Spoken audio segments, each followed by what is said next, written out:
Hello and thank you for joining us on Newsweek, where we highlight some of the biggest stories that made the headlines recently. I am Jacinta Agochukwu. This week, Bola Tinubu, prominent Nigerian politician and former governor of Lagos State, made history as he emerged as Nigeria's 16th president, marking a significant milestone in the nation's political landscape. Also this week, the Nigeria Labour Congress began mobilizing for a nationwide strike in response to the recent decision to remove fuel subsidy by the government. Later on the show, newly inaugurated President Tinubu appoints outgoing Speaker of the House of Representatives Femi Gbajabiamila as Chief of Staff and former Governor of Benue State George Akume as the Secretary to the Government of the Federation. All the details in the moment. Stay with us.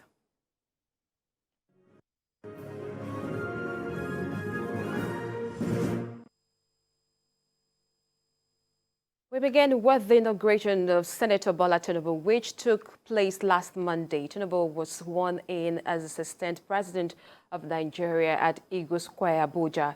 Chief Justice of Nigeria, Justice Olukayode Ariwola, administered the oath of office to the new president. Vice President Kashim Shettima was also sworn in by Justice Ariwola. The two won the presidential election conducted on February 25th with over 8 million votes. Meanwhile, immediate past Nigerian President Muhammadu Buhari departed the Eagle Square immediately after handing over power to Tinubu. In his inauguration speech, he promised significant youth and women inclusion and to make security topmost priority. The new president also promised accessible and stable electricity. He said states would be allowed to generate and distribute power. Well, I have two gentlemen joining me to discuss this topic. I have Olumbe Akingube. I hope I pronounced that correctly. I'm sorry. He is chairman of the State Information Technology Agency and also a former House of Representatives candidate here in the studio. I also have Niyi Saliu, a political analyst via Zoom. Good evening, and thank you for having me. Welcome to the show. Niyi, are you there? Good evening. Good evening. Thank you for having me. All right, let me start with you. What significant achievements or event have stood out for you since President Tinubu's inauguration, and how will you characterize his leadership style thus far? Well, His Excellency President Tinubu is not new to administration. Remember, I was governor, and he's never left, managing men, resources, and playing, leadership role at different, levels and in all spheres of his endeavors. So he's just back in a formal note to a terrain, he understands very well. And he's shown it, he's demonstrated it, even by, some of the decisions he's taking, some of the appointments he's made. The first thing was the audacious, removal of the petroleum subsidy. Yes, generated a lot of crisis, a lot of, noise here and there, but you have never had any president in recent time that has been bold enough with enough political will behind his decision to take a decision like that. In the end, it's going to be to the betterment of Nigerians. He's also been making very unique, very appropriate appointments, and you have seen it. For instance, the appointment of Femi Gbajabiamila. Femi Gbajabiamila is a technocrat cum politician. He's a man with vast experience and knowledge. And President Tinubu is renowned for, picking the right people for the right positions. So it's just an indication. And there are other rumored appointments that you can't but give him credit for. And know that, yes, these are, the appointment, the kind of people that you need in certain responsibilities for Nigeria at this time. So he's a man for the moment. And he's shown it in all his actions, body language. Since he came into office, he's met first with this, with Labour.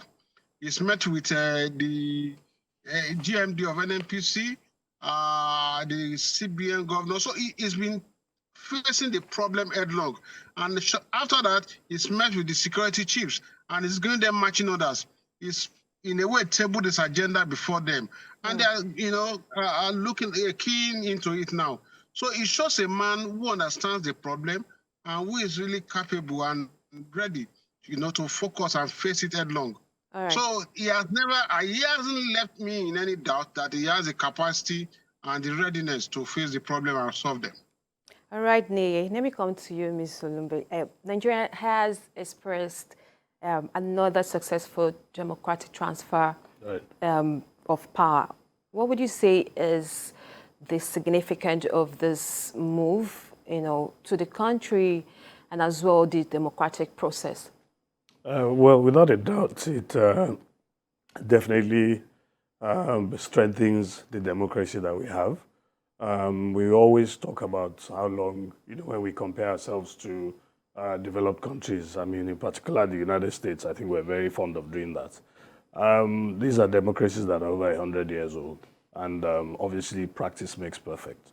The longer we do understand and appreciate the importance of civilian, democratically elected leaders within the political environment, surely it will go a long way in shaping the way we as citizens of the country take ownership of our country, and a level of affinity to actual government programs and policy. All right, let me also come to you, Neye. What do you say to the mixed reaction, to some of the decision made by the new President Tinubu? If you were to offer advice to him, what would it be? Ordinarily, when there are changes, of course, the fear of the unknown, uncertainties, you will see different level of reaction. And it is almost on the government to continue to explain, the reason behind some of these decisions. And the reason those decisions must be followed through. It is not out of place that when a new government comes into office or when there's a new decision that is taking a major, is shaping the lives of the people differently. It is not uncommon that you will see, different levels of reaction, even from those who are supposed to be knowledgeable about the issues and who should know better, who should even be in a position, to support the government in explaining, some of these issues to the people and assuring the people that there is light at the end of the tunnel. You will see strange behaviors from them. So it's not out of place. We are human beings in the end. But you see, what has continued to give me confidence is the competence of this president and his focus, his capacity, and the level of commitment he has displayed, historically and since assumption of office. So it's not out of place. I'm sure the president understands this. It's a man that has managed people over the years.